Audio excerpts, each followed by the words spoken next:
拖欠租金，区几个小钱，哎，何必要惊动顾大船主啊？中士所言极是，只是查出的货物非同小可，是墨刀。我大唐军中墨刀，淬火斤两，锐不可当，依唐律，不得私藏倒卖。可经屋主证实，8年来有多批货物进出，本官查出的这一批，就有墨刀100把，幅员弩80副。顾船长，我想请问你，一个牙人倒腾这么大笔的武器，可以销往何处呢？既然说王立德出海，狄明府就应该出海捉拿便是，何必跑来扫中使的雅兴？在下已经说过了，从未雇过这么一号牙人。哎，顾船主，狄明府说你雇了那个牙人，那证据何在啊？娘子，别听。意思是，根据市舶使的告示，上月出入本港的顾家船只有15艘，码头上有个油灰铺子，依据他们的账簿显示，上月购买油灰的顾家船只有足20余艘。油灰，防水止漏。正是，这说明顾家的船有明船也有暗船，这牙人恐怕也是有明有暗。狄明府，码头归我市舶使管，每一条船收1成的税。你说有明有暗，是告我失职喽？狄明府说王立德效力于顾某的船，又说船不在市舶使的告示上，那岂不是成了鬼船？顾船主，如果你手下的牙人贩卖刀弩，那可是谋反。小人冤枉，请中使明鉴。意思是，狄明府说市舶使漏税，啊，这非同小可，待下官回去好好查查。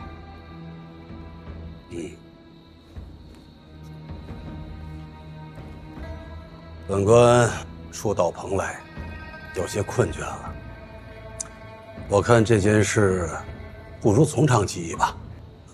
中使，此案事关重大，可否请顾船主留下，容我问个清楚？听狄明府的意思是怕本官护佑他2人。不敢。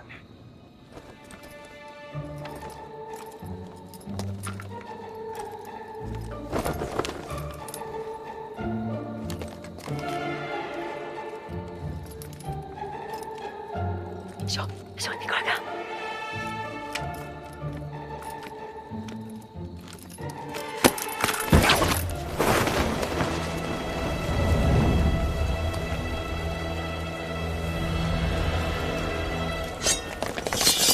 疯子，别动！别动！天家兄弟，干什么？天家兄弟，自己人，误会！明府，救命啊！明府，救命啊！住手！明府，收边去了！狄明府，你的人。 2人确实是县衙公差。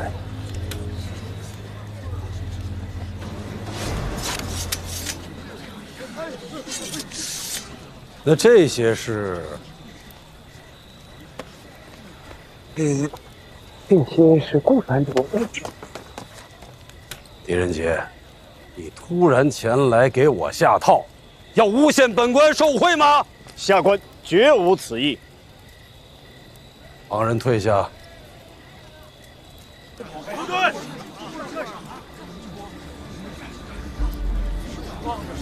狄仁杰，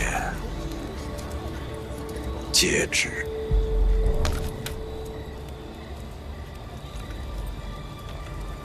往后一旨。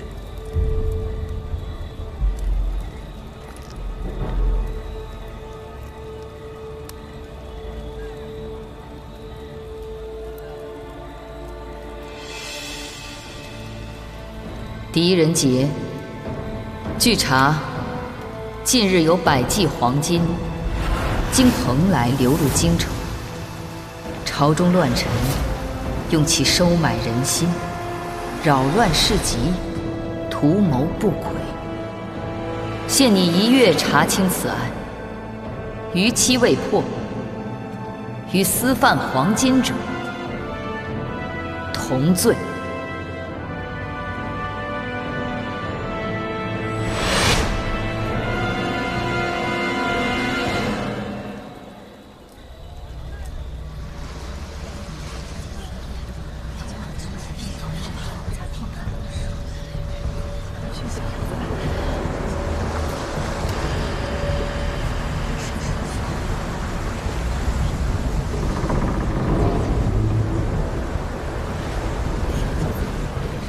有艘船，看那边，看那边过来了！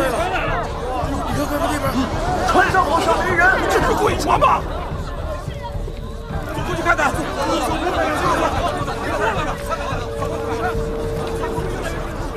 越来越近了。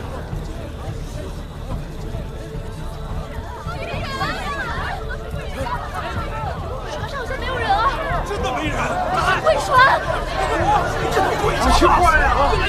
这船快调过来了！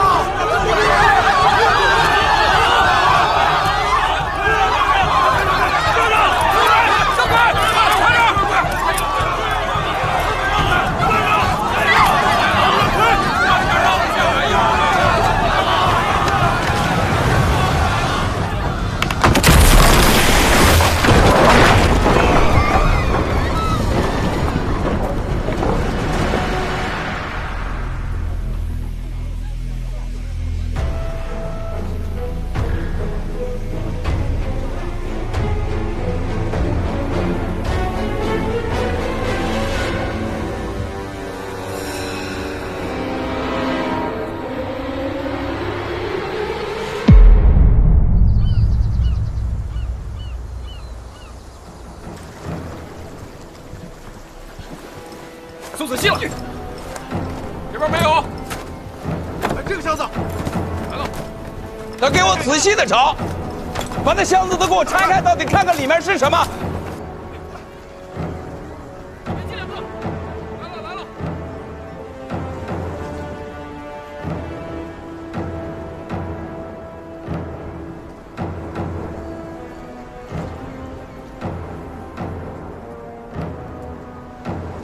刘中使奉旨办案，昨天晚上，摆明了就是想敲顾船主和义思使一笔，转做他俩的好处。你可倒好，把他的好事给坏了。昨晚真是意外，我疯了。早就跟你说了，小心行事。皇后现在谁也不相信，朝中官吏但凡被怀疑，轻则降职，重则流放。你不能再惹事了，这不是你一起分发成本时的时候。知道了。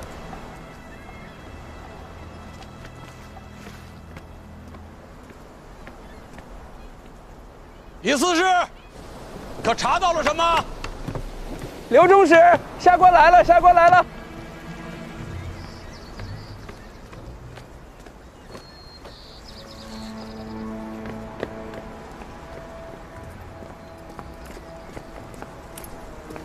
回禀刘中使，这条船诡异的很，确实是条鬼船。有这种怪事？船舱查了吗？看了，船舱之前是有水手的，住的用具也都在。伙房里面还有米和面。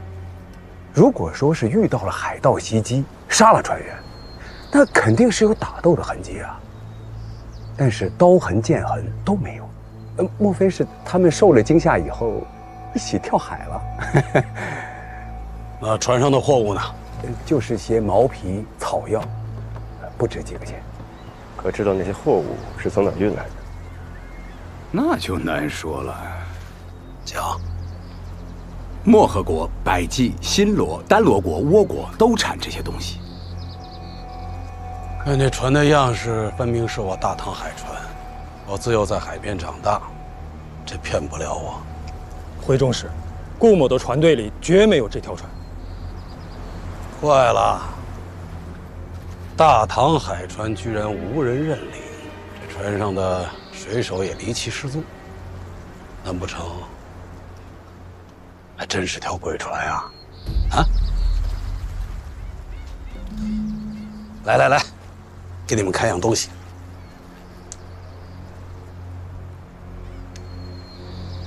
你们看看，这识得吗？这就是2个金子。可有什么区别？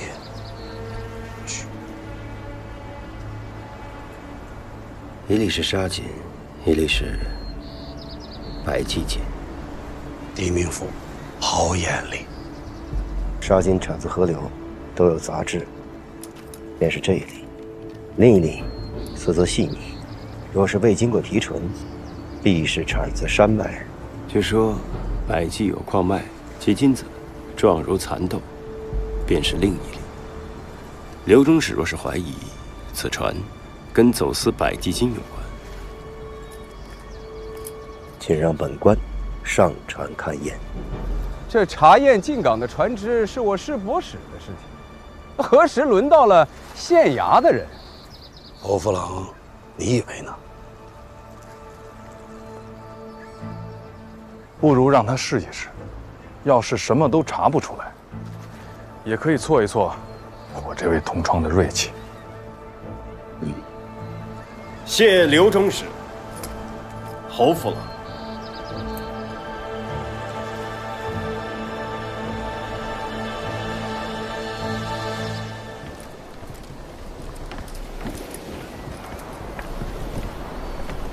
皇后叫你查走私，意思是和顾川主明明都知道百济金，却在那装傻充愣，只有你一个人在这儿逞强出头。刘中使是带着密旨来的，这边没有，我能躲得掉吗？这个箱子来了，那边看一看，把这个打开。缺了一个，也许是有人拿着它逃生了。灵甫，这是干什么用的呀？这种滚木是船上用来移动重物用的。你看，原来也许就挂在那儿，被砍断了之后，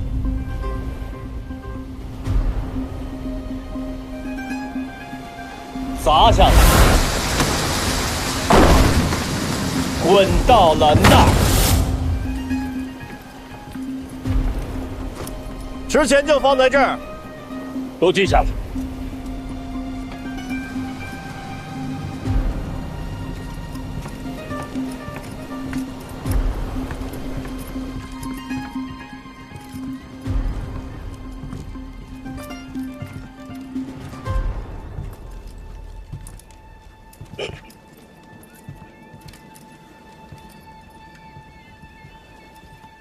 灵甫，他们还带了蘑菇来船上。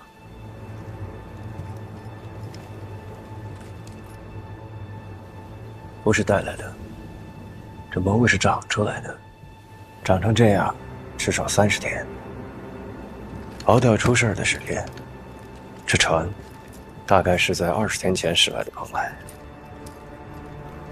20出发，那他们的出发国应该不是漠河国，也不是倭国，他们应该去的是丹罗国或百济。向渔民打听过了，百济金。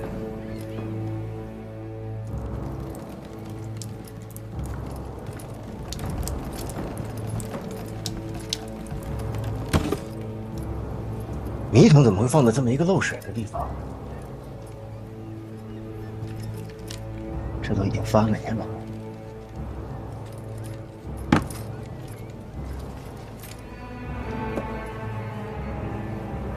帮我。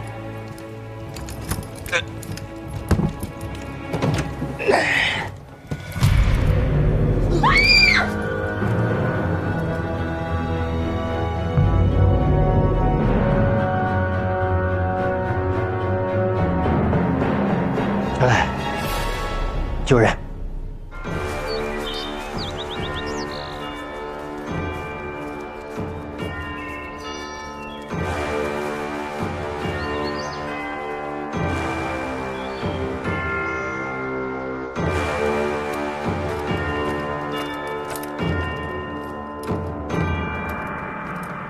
灵府，玉素娘子带到了。见过各位官家。免礼。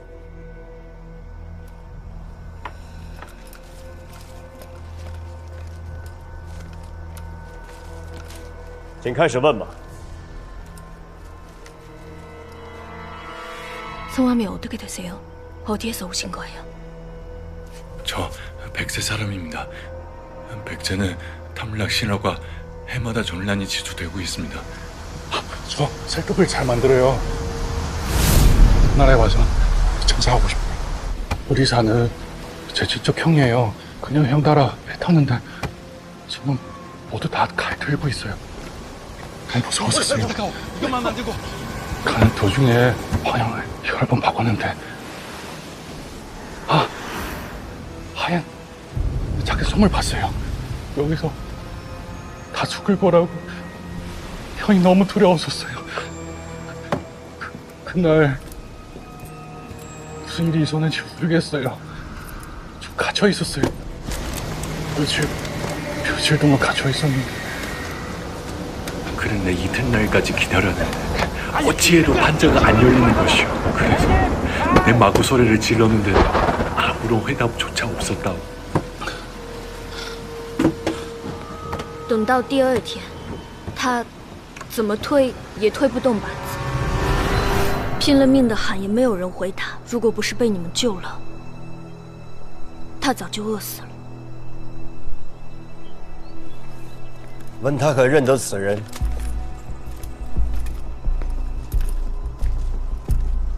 이 사람을 아시나요?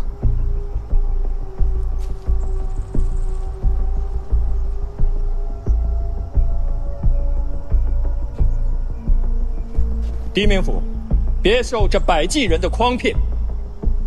从百济到蓬莱的航道上根本就没有小岛，单凭这一点，就足以证明这个瘦子在胡说八道。他不是饿疯了，就是在故意骗人。他的话没一句可信。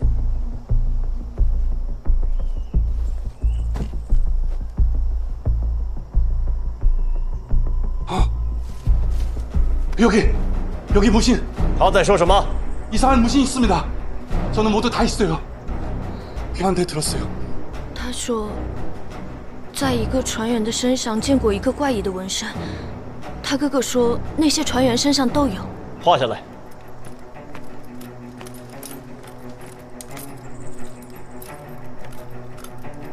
여기 보신 거를 그려주실 수 있어요?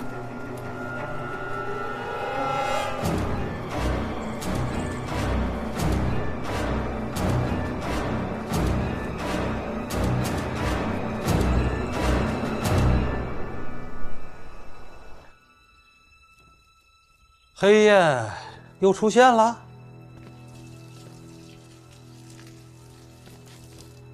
是。那时你们还小，不知道，这会儿前朝余孽曾经很是嚣张，散落各地，是先帝的一大隐患。后来是哪年来着？啊，贞观14年。 剿灭颇有成效，基本剿绝，剩下的也都灭了。那次剿灭该托谁的福来着？狄明府，你的父亲狄之训功不可没呀。回中使，狄之训当年的案子早就已经平反了。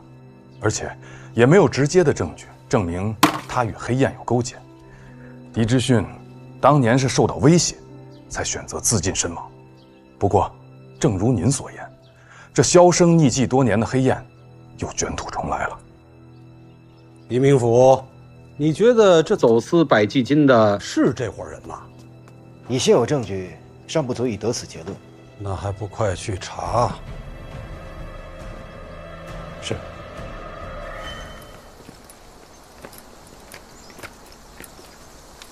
刘忠史是官场中人，说话难免你莫要介怀。前尘往事，不甚了了。射手无妨，只是没想到黑焰又卷入这大案。贞观14年剿灭过他们，今日一样可以。这次你我协力，一定可以。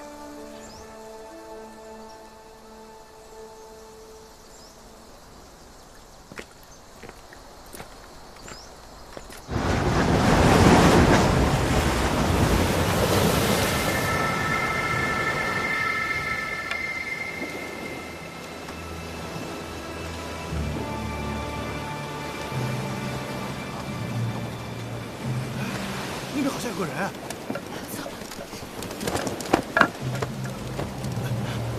你怎么样了？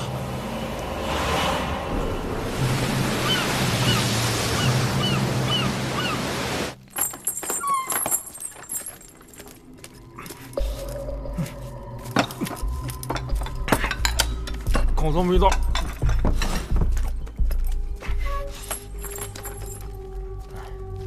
这都第5顿了，这傻小子被吃坏了。你说了，他又听不懂。反正意思是说了，喂饱他，管那么多干嘛？走。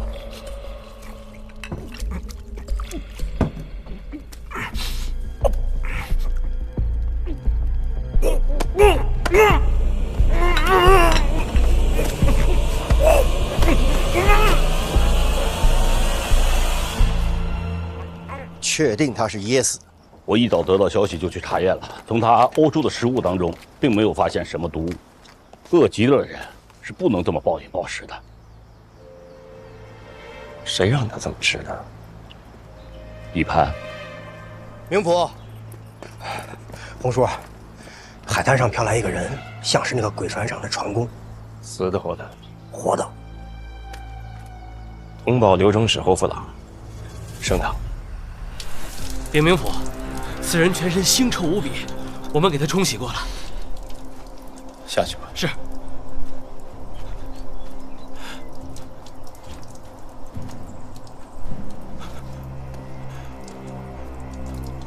당신 혹시 백제 사람이세요? 官家，替小儿伸冤。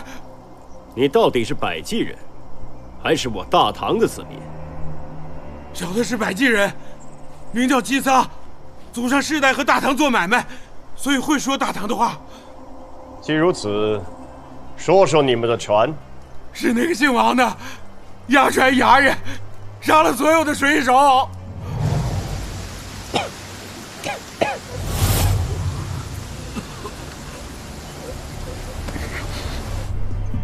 你可认得此人？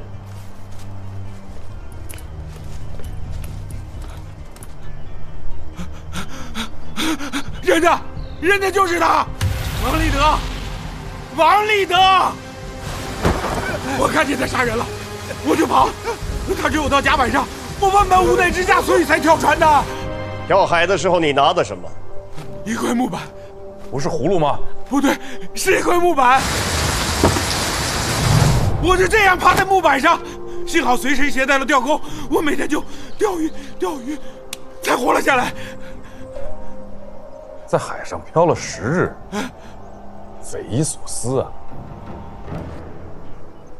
你说王立德杀人，那他为了什么？小的不敢说。为何不敢？小的怕被砍头。大胆说！刘忠史在此，定替你伸冤。那小的就说了，有一日，小的在后甲板，听见王立德跟别人密谋，说这条船私运了一大批黄金，有1大箱。王立德还说，这批黄金跟庞来的很多大人物有关系，其中一个就是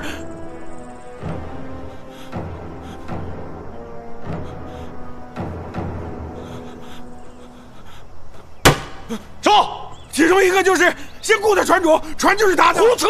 这是诬陷！姓易的官家，血口喷人你！县令也收了他们的好处，好像叫辛迪。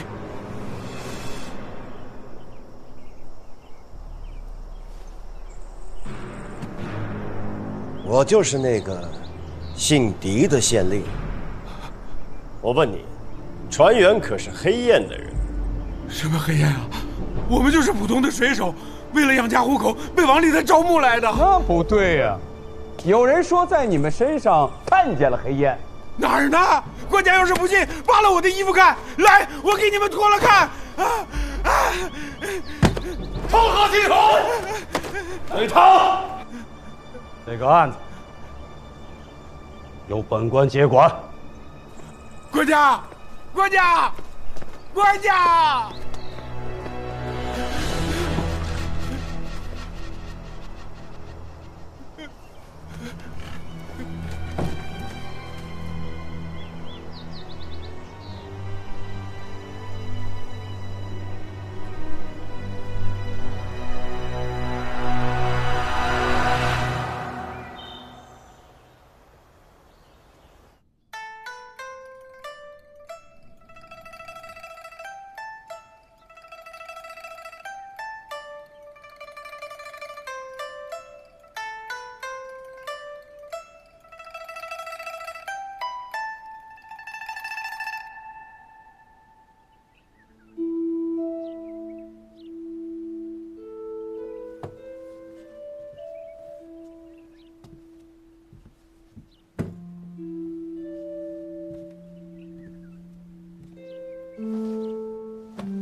大哥，你认识我？上次在树林。你等等我们呀！小娘子，给脸不要脸啊！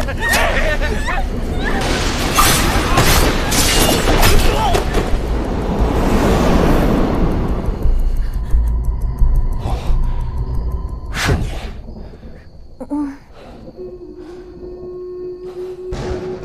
你有酒吗？有。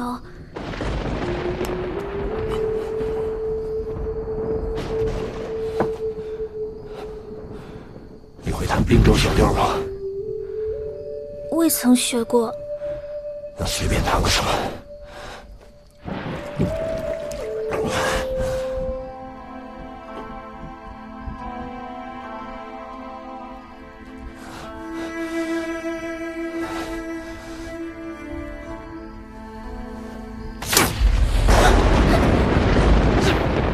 接着弹。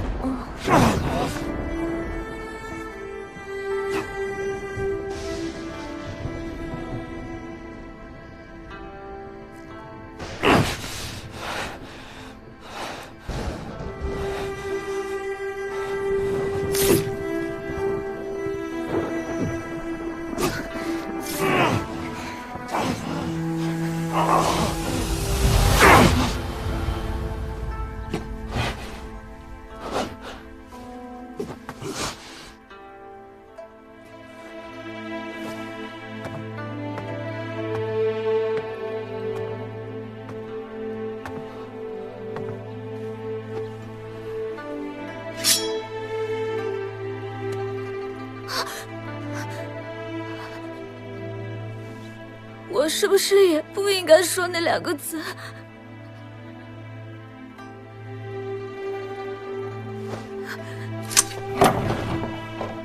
你再去学学滨州小调吧。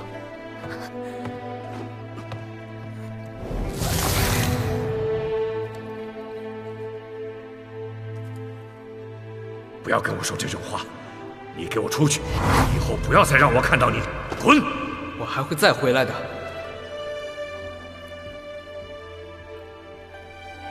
红叔，那个人是谁啊？他是一个家主不喜欢的人。你阿爷是黑夜，你阿爷是叛党。你再说一次试试！我说你怎么了？难道不是吗？再说我阿爷一次试试！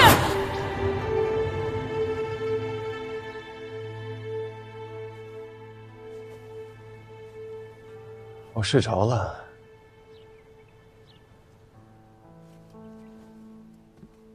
也就半炷香的时间。实在是抱歉。能为冥府分忧，荣幸之至。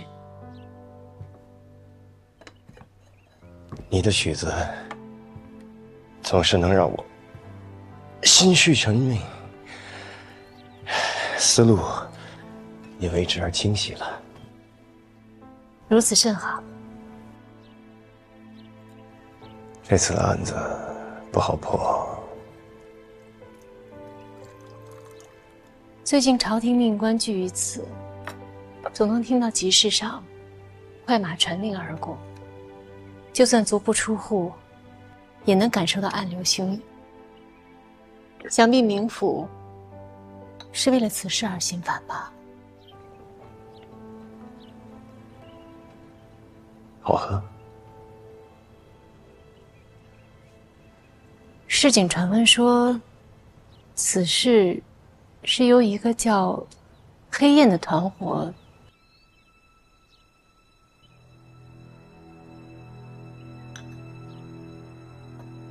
每次娘子弹琴，我就会很愉快。我还有事，告辞。冥府保重。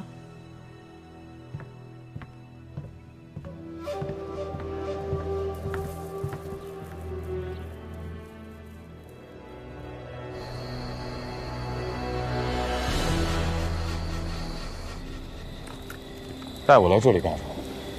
刚才打听到，看船的士卒说，这是船上闹鬼。闹鬼？我请你来陪我一起捉鬼。怀英，你莫说笑。刘中使对金桑用了刑，可这泼皮一口咬定，从市舶使到县衙都与黄金案有关。说我也，你信吗？还有，金桑跟瘦子的口供一致，都提到了那个岛。但是顾孟斌却说，蓬莱海域就没有他们口中的这个岛。冥府，快回吧！这船上闹鬼。是呀，冥府，是真的闹鬼。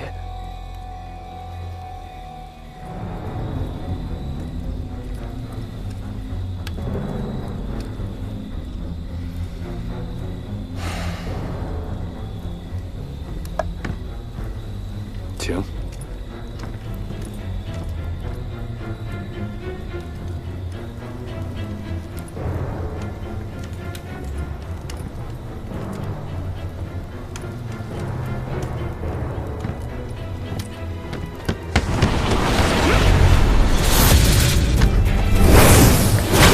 快使！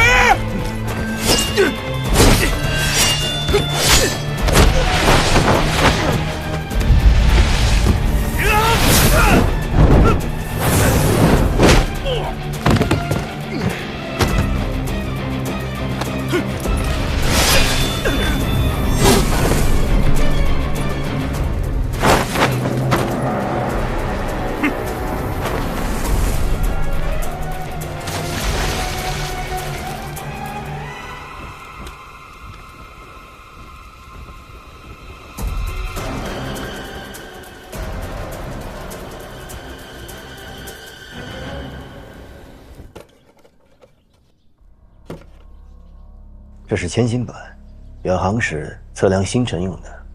据我知晓，要靠此物确定航路。中使，这是他们在海上走私黄金用的航海图，起点是百济国，终点是蓬莱。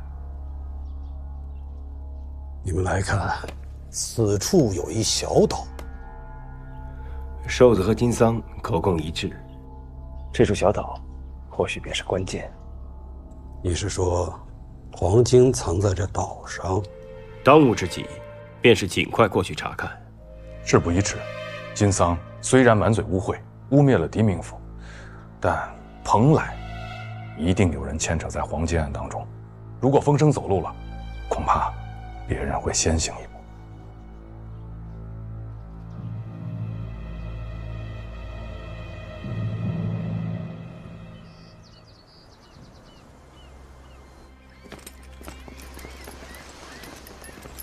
都使，世伯使派出2条战船为您护航，我会半年左右，不是重视。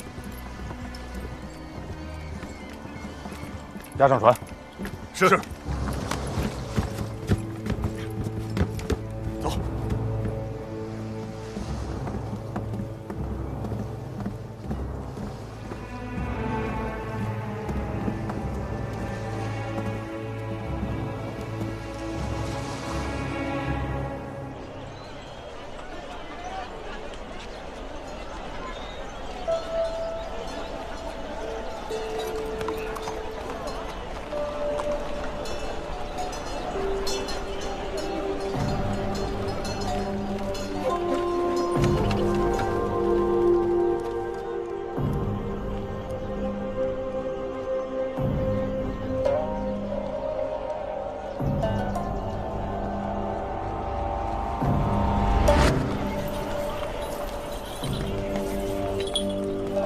我要走了。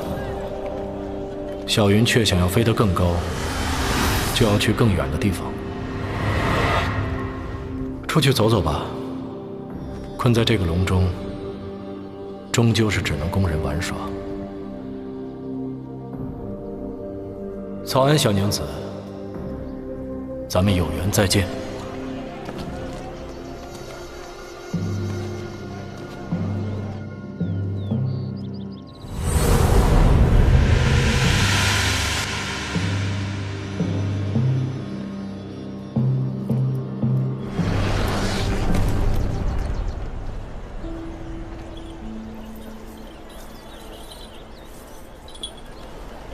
你在找人吗？怎么是你？刘忠使要出海，他想让你上船唱曲。这趟出海或许有风险，千万记住，不要上船。怎么讲？黑夜，找个由头，不要上船，不要上船。多谢民府提醒。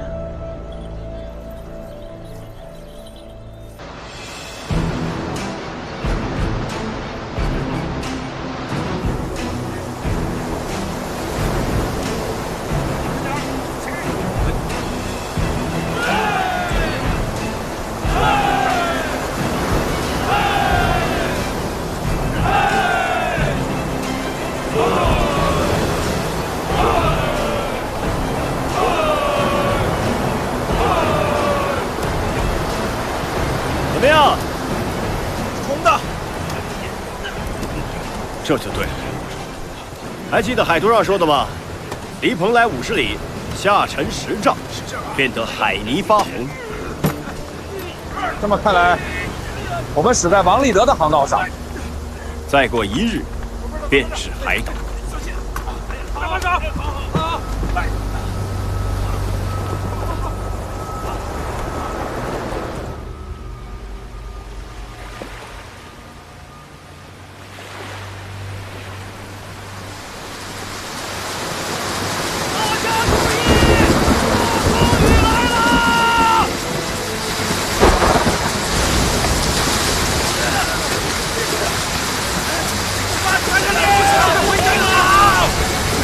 大声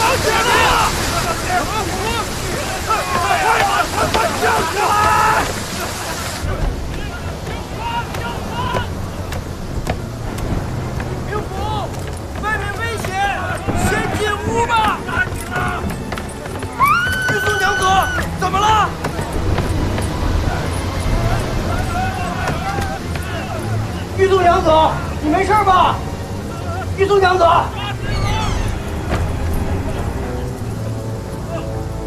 阿荣，快来帮忙！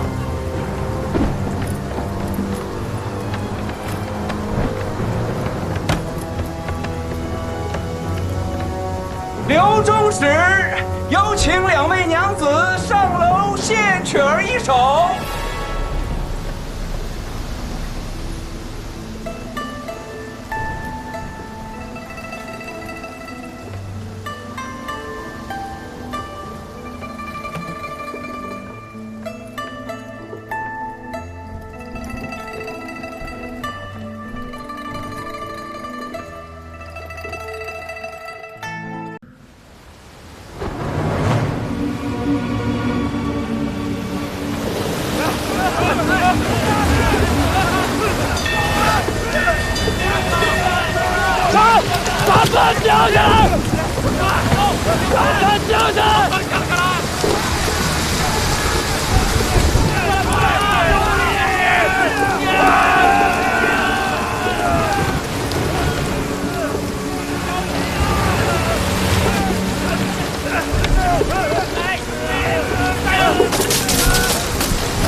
红亮，这是我们在海上漂流的头一日。若我们遭遇不测，你便将此信呈交朝廷，作为凭证，让真相存世。昨晚金利风暴，船上竟藏有歹人，将桅杆和船舵破坏。可歹人究竟是谁？为何让我们困在海上，不得而知。我们已与船队失散，昨晚搜检一番，待今日再做考量。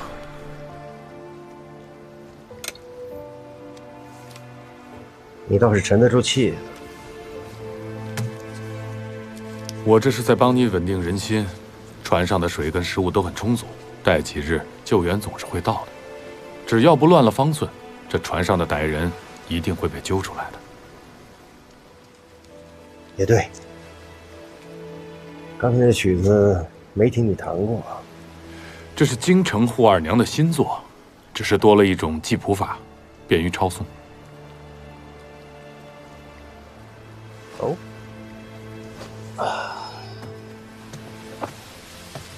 哎，洪亮跟你带的什么东西这么大一箱？出海还要处理公文吗？是这几日找到了一些新线索。还有在县衙里旧书阁找到的古籍，昨日我读了一些，颇有收获。出去转转。好。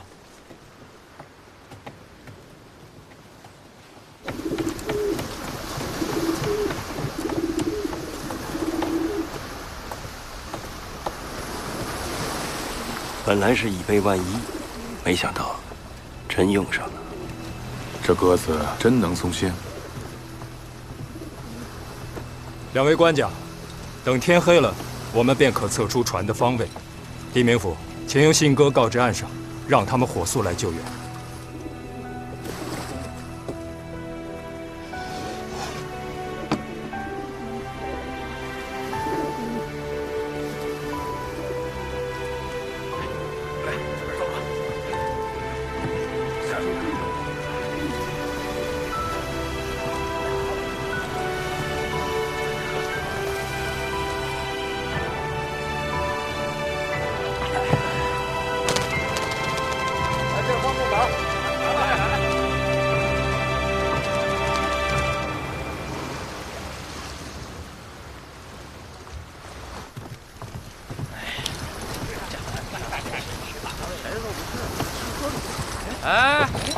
嘛去？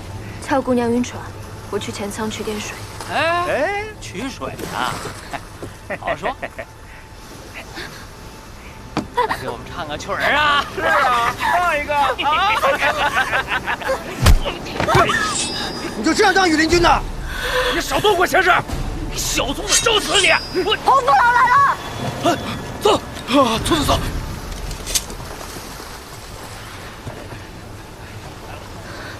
没事吧？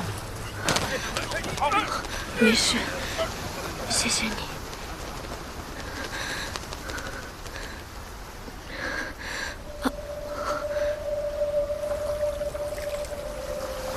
想到什么了？王立德的航海图。哼，我也是。觉不觉得那图上缺点什么？王立德每到一处便会观测星辰，然后和航海图上的标记核对，以防偏航。出事那天晚上，按瘦子的说法，王立德把船停在了某处。假如他是在等什么人，那航海图必定有标记。没错。可偏偏我们找的那张图没有这个标记。不愧是刑部出身，一下就抓到了要害。怎么找到缺失的标记？侯府郎、狄明府、刘中使召集诸位去舱室。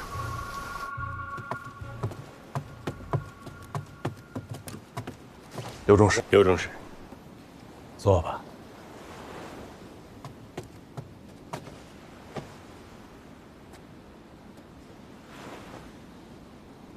把金桑带上来吧。走。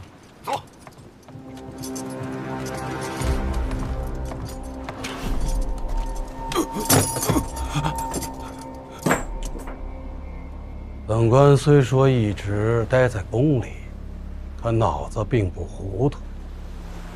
昨晚睡在这船上，随着海浪颠簸，儿时打鱼的本领又记起来。刘中使深受皇后的重用，自然是从小天赋异禀啊。大鱼上钩了，要用叉子插，讲究准、狠。实不相瞒，此次本官带着大家出海，是因为得到了王立德的航海图。奇怪呀，这刚一出海，就有人急着破坏了船帆，他在怕什么？本官思来想去，觉得他是害怕这黄金被找到，退一步讲，也是害怕被本官查到是谁在走私黄金。这个金流入京城已经有一段时日了，这么诱人的宝贝，经过蓬莱，不可能没有人卷进去。巧了，市舶使、顾船主、县衙、蓬莱有头有脸的人物都在这船上。哦，还有2位能歌善舞、奏得一手好曲子的歌妓。你们当中有谁知道王立德和黄金在哪儿啊？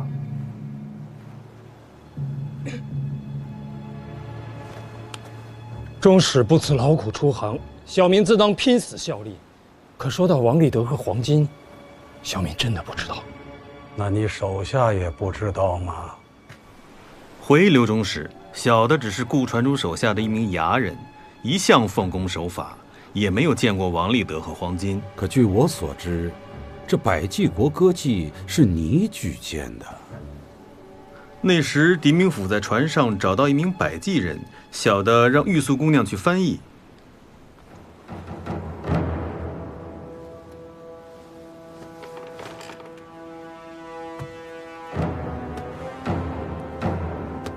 好像你又想起了一件事啊。官家，昨夜回到船上，仿佛一下子回到了半个月前，似乎想起了什么。是什么？家，有一次，王立德喝酒跟别人夸口，说他在岸上有一个相好的，是个歌妓。睁大你的狗眼看看，这里有2位歌妓，是哪一个呀？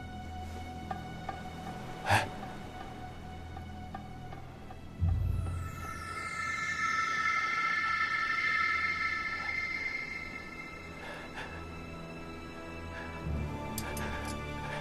回官家，小人没亲眼见过，着实认不出来。不过，王立德曾经说过，这个歌妓是个百济人。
前面好像起雾了。是啊，越来越大了。快通报一下！小心，起大雾了！起雾了！快回舱！回舱！回舱！快回舱！快回舱！快！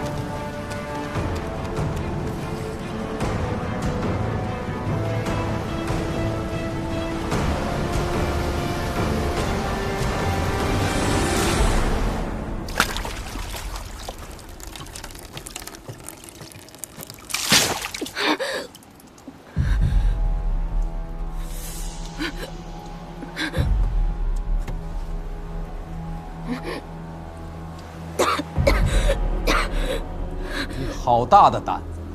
你跟王立德相好，为什么不早交代？饶了我吧，饶了我吧，大人！你想害死我们一船的人吗？玉素娘子，饶了我！你别害怕，告诉我，王立德在出海之前，都跟你说过些什么？他说这次会走1-2个月，会赚一大笔钱，会回来替我赎身，会娶我的。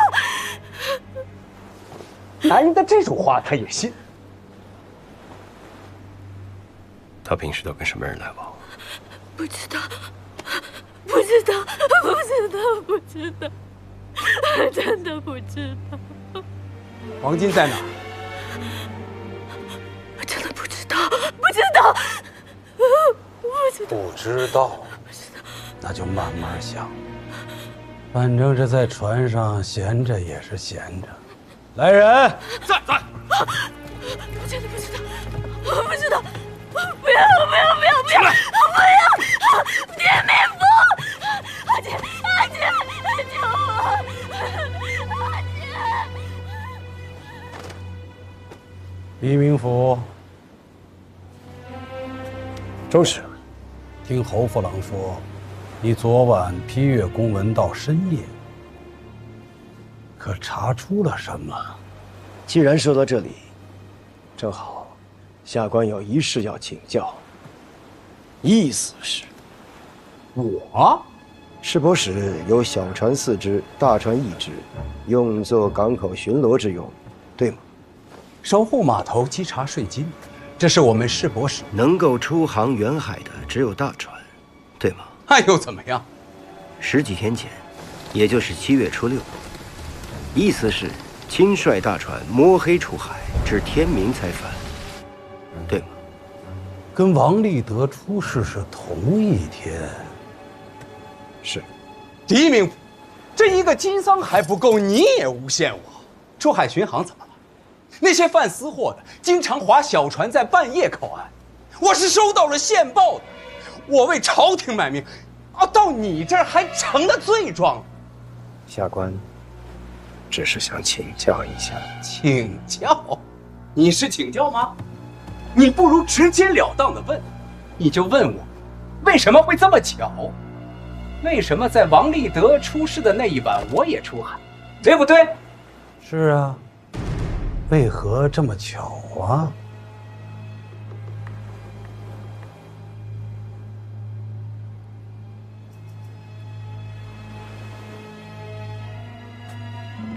杀人诛心呐！你不如直接说，那一夜出海，我就是去见王立德，还收了黄金。那金桑都说了，私贩的黄金有满满一大箱子，我那大船上有10几个人，如果我藏了黄金，我如何能瞒得了一船的人？刘中士，刘中士，您若是不信，咱们回蓬莱去问。刘中士，船外起了大雾，我看各位还是尽快回舱室休息，以免意外。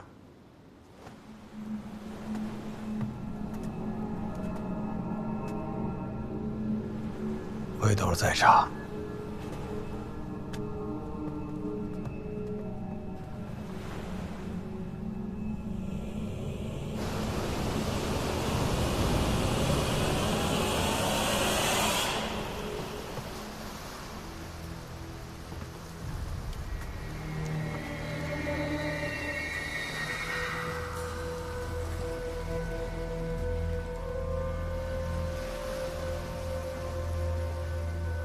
顾船主，是你吗？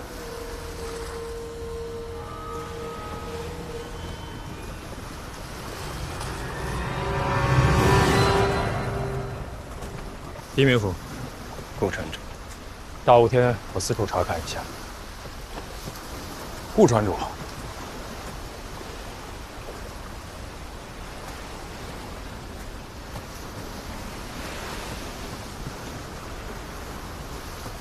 你想什么呢？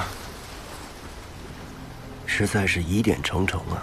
是啊，王立德是私贩黄金的经手人，他是个掮客，还是需要买家和卖家2个环节。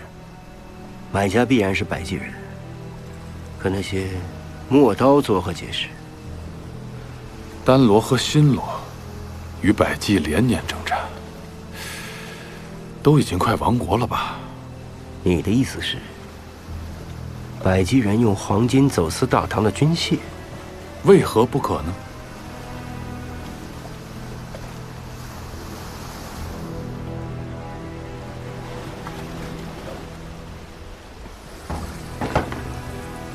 雾散了，都出来吧！大家出来干活了！来，飞机出事了，你死士出事了！你死士，快看，那真的是易大人！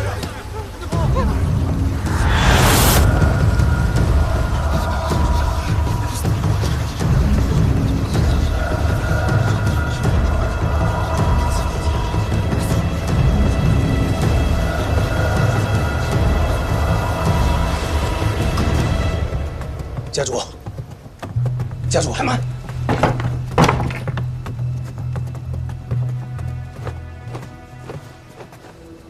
从今晚开始啊，老子不单独睡了，我就睡这儿了。白开，你挨着我睡那儿啊，你们2个睡外边。是。只要我出去，就寸步不离的跟着。那个龟孙子敢藏在暗处害我，他一冒头，你们就给我白刀子进，红刀子出。自杀，还是被人所杀？回中室，正在查。所有事情皆无定论，干什么吃的？你2人，一个是刑部大员，一个是皇后钦点的县令。中士息怒。若真有凶手，必是利用了大雾，而且这个人一定与易思氏相识，否则他不会不抵抗。船主顾梦斌。起雾时，甲板上有船员，顾船主跟他的随护白凯也在甲板上，并没有见到意思使。蹊跷的是，我刚刚查到意思使10天前曾经夜航，人就没了。可惜了，现在查不了了，只能待我们返回蓬莱之后再详查。狄明府，你不觉得此次跟着本官一起出海的人有些多吗？中使的意思是，都哭着喊着要来伺候本官，意思是顾船主，还有2名歌妓。那2名歌妓不是刘中使点名要带着？那是本官初到蓬莱，一支曲子还没听完，就被狄明府你打断了，让本官没听够啊。可是上了船以后，我发现这百济歌妓未讲实话。依我看，这船上没人说实话呀。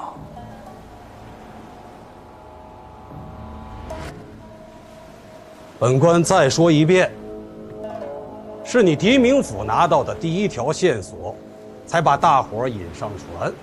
如果你还查不出凶手，那本官只好自己动手，挨个查，审完玉素，再审曹娘子。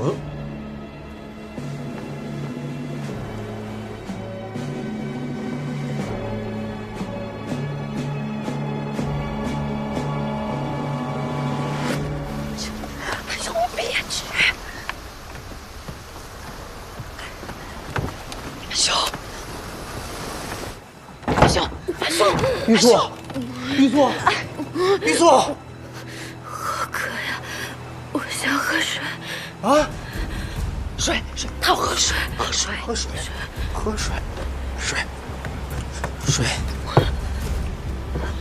快点，快点流水，把门打开。兄，开门。玉素，坚持住啊！2把手上，快点！玉素，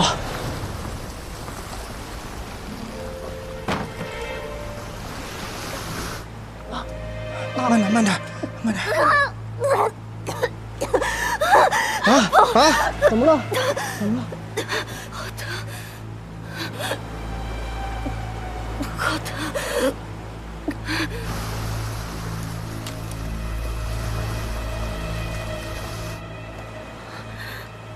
忍啊，我给你上药。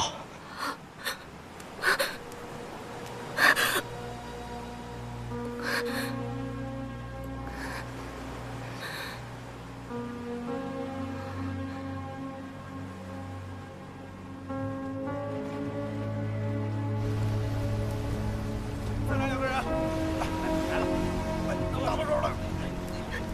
小心啊！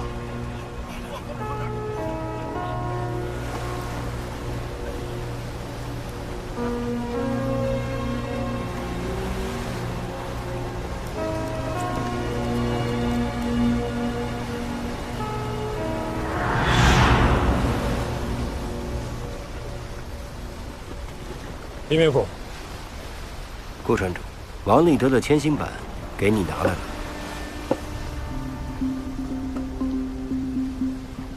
各家签行版的大小有出入，如果想还原王立德当时的观测，就必须用他的签行版。6纸版太小，换7纸版。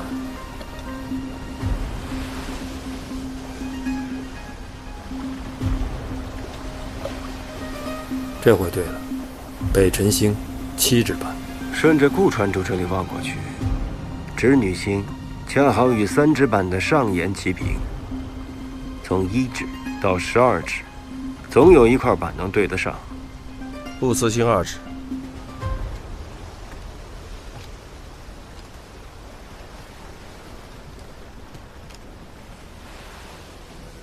北辰星6纸，织女星8纸，不死星2只，奇怪，哪里怪了？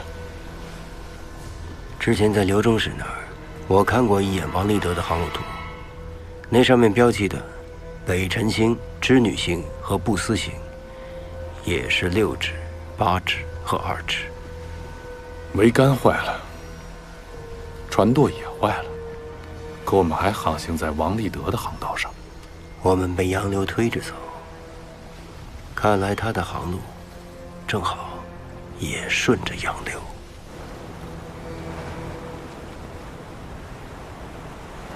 松开！你去哪里啊？胆子这么大！我就不信玉素能是歹人。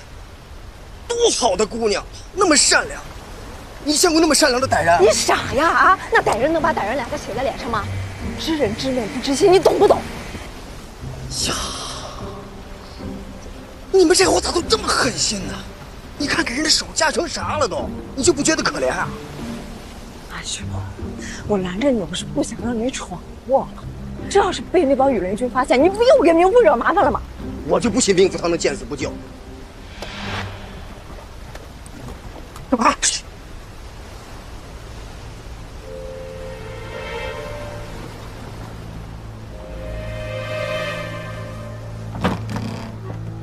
哎，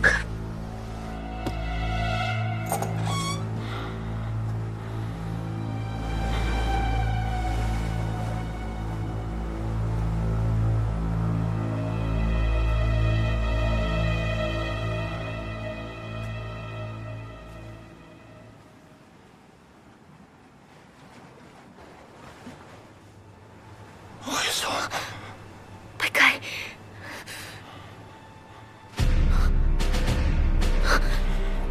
白开，아무 말도 안 했어요. 죽이지 마세요. 농감됩니다. 팔찌를 위안으로 çık아야 돼. 아무 말도 안 했어요. 진짜. 힘이 너무 많은 거 알고 있어. 응? 住手！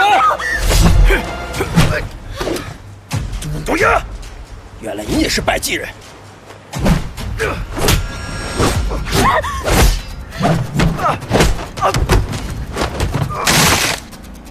不要打了，你们不要再打了！站住！别跑！站住！别跑！站住！别跑！别让他跑了！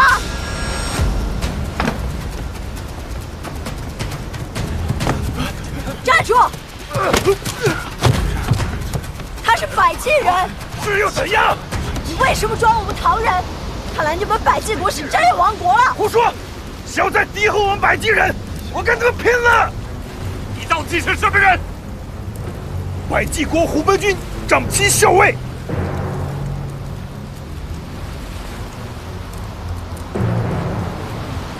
白凯，你们百济国与新罗、丹罗连年征战，你躲在蓬莱，是想走私军械吗？你让玉素接近王立德，是为了控制他，对吗？白开，苍安하지마세요。让他走！玉素是无辜的，他什么都不知道。会走，죄송합니다。王立德为你这次偷运黄金，他人呢？不知道。白凯，把刀放下，此番只会治你一个走私之罪。王立德只是掮客，他提供不了那么多的军械，他背后一定有朝中的大员。告诉我，大员是谁？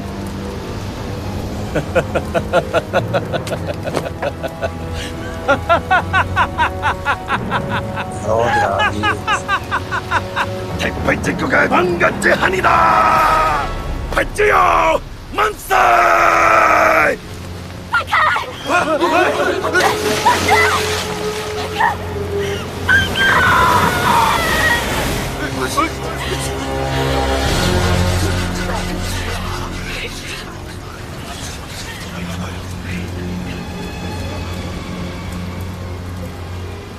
왜 이렇게까지 하세요?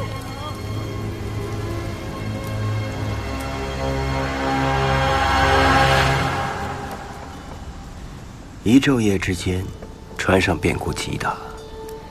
一潘已被谋杀，白凯拒步身亡。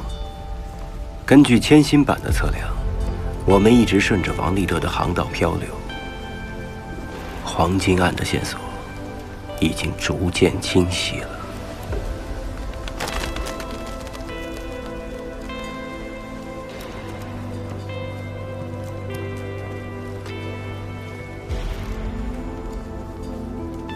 彭叔，你还不来救我们？船上的人越死越多了。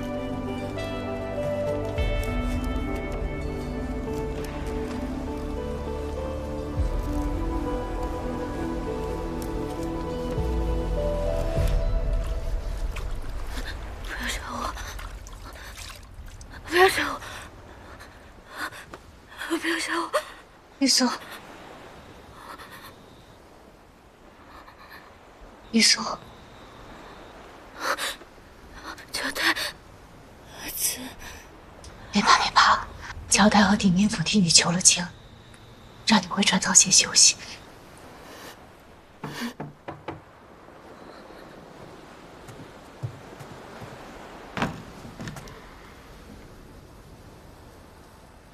你为何还是要上船？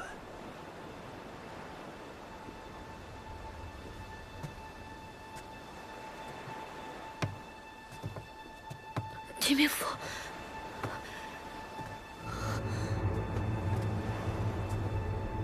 关于王立德和白凯，你还知道些什么？当初王立德其实是白凯带来的，关于他们之间的事，我从来就没有打听过。明府，侯夫郎找你。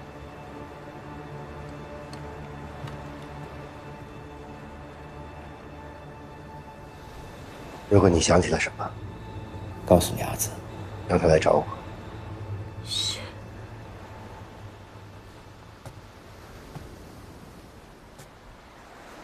事已至此，务必万分小心。没事儿，就别出船舱了。一旦有事发生，我会立刻来寻你。知道。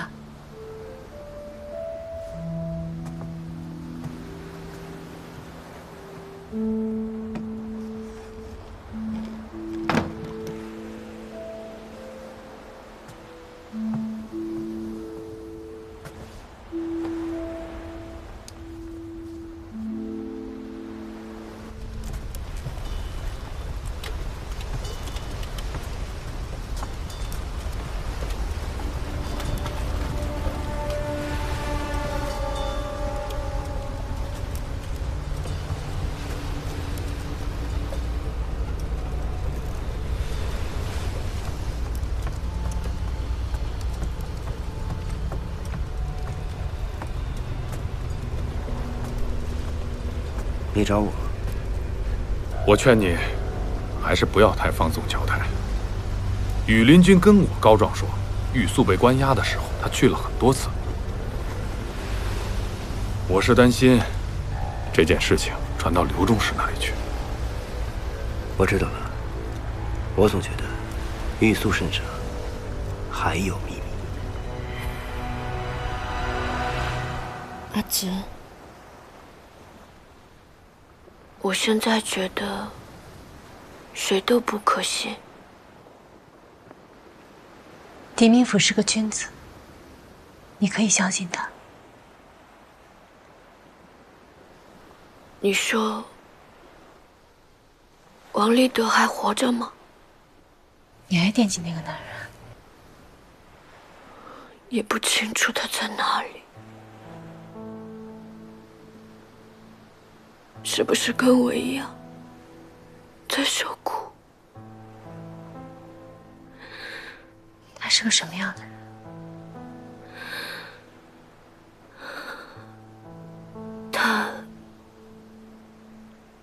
他心地很好，说认识我之前最喜欢金子，可见到了我，就觉得什么都没我重要了。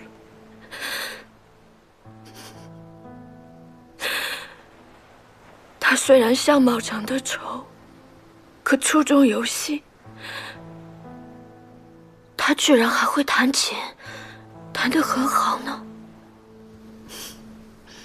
是吗？嗯，我俩在一起，他总是弹琴给我听，说我们俩是颠倒的，50颗人，他倒像乐器，逗得我很开心。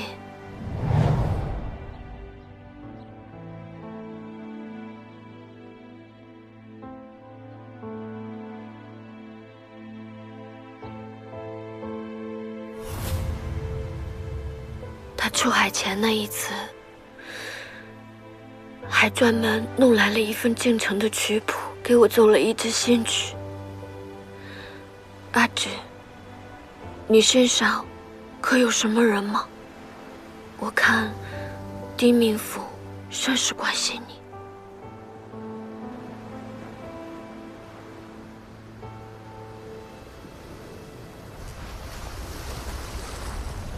夜里惊涛骇浪，白日里却是风平浪静。其实这潮汐和星象，我也略知一二。我祖父是名战将，曾经出海征战，后来天下太平。他老了闲来无事，非要将这些传授给我。我那时还小，根本听不进去，没少被他老人家责骂。这次到蓬莱，又看见了海图和铅星版，不由想起他老人家的传授来。倒是从没听你提起过你的祖父啊。那你也没问过呀。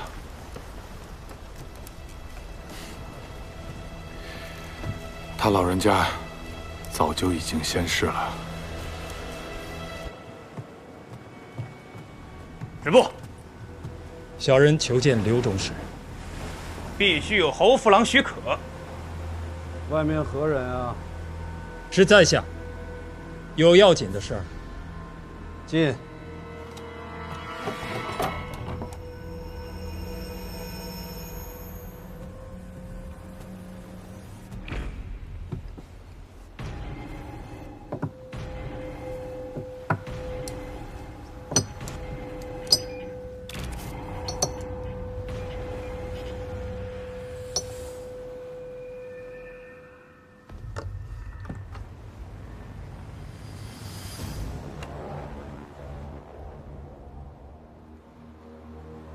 顾传主，你好大的胆子！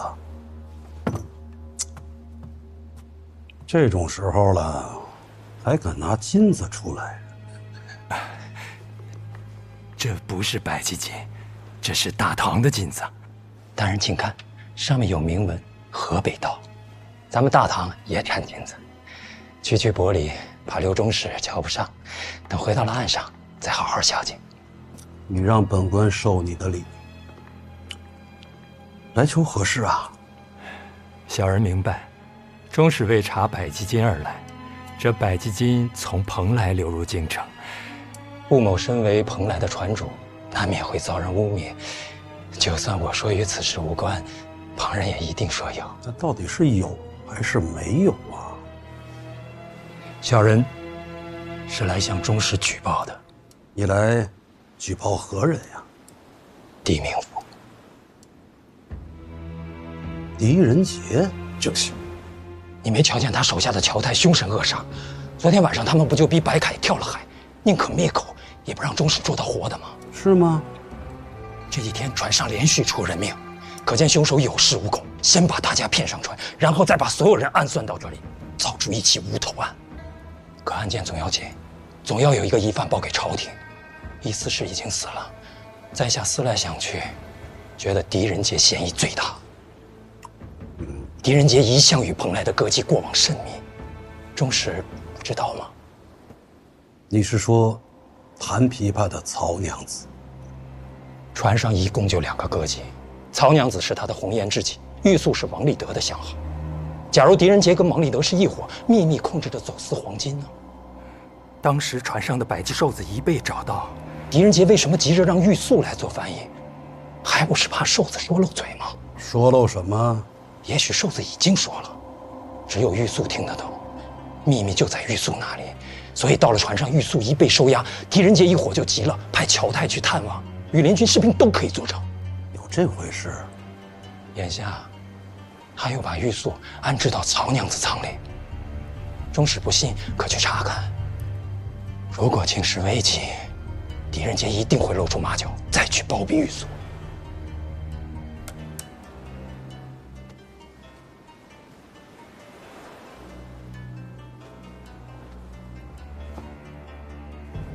那我就拭目以待。